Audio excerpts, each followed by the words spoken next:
my God, it's all gone. I could not believe it. Not a single house was standing.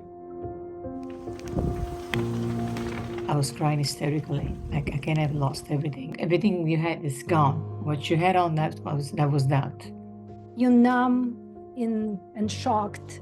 In the first week, you can't even do anything. We felt like we've lived many lifetimes in between the fire and today. I'll never forget, it was one Saturday. My wife is so organized. She just had all these places written down that we're going to go. And the first place we looked at, I'll never forget, I sat out on the terrace there and I said, this is our home. I came from Rome. I arrived in LA in 1992. I was supposed to be here for a week. And instead, I just fell in love with the city and I decided to stay. And it was nice. It was at a beautiful balcony right on Sunset. It was a nice place. Nothing fancy, but it was just mine. It was my place. It was like I was in heaven.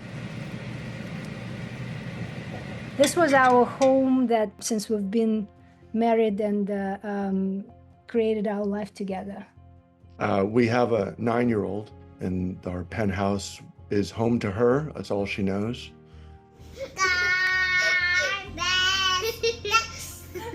For me, it was the first place that we really planted roots pretty deep with both of our kids. And Altadena was kind of this spot that felt like we could be here for a very long time.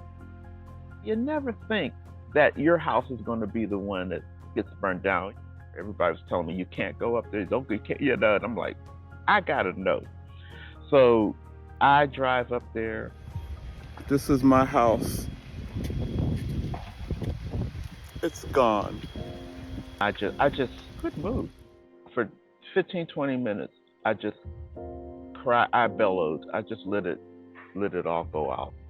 I don't even remember what I was thinking because my memory was so scattered. Like, what do I do now? Where do I go? We stayed 2 weeks in a shelter. And I think we were in a state of shock. I didn't realize how traumatized we were.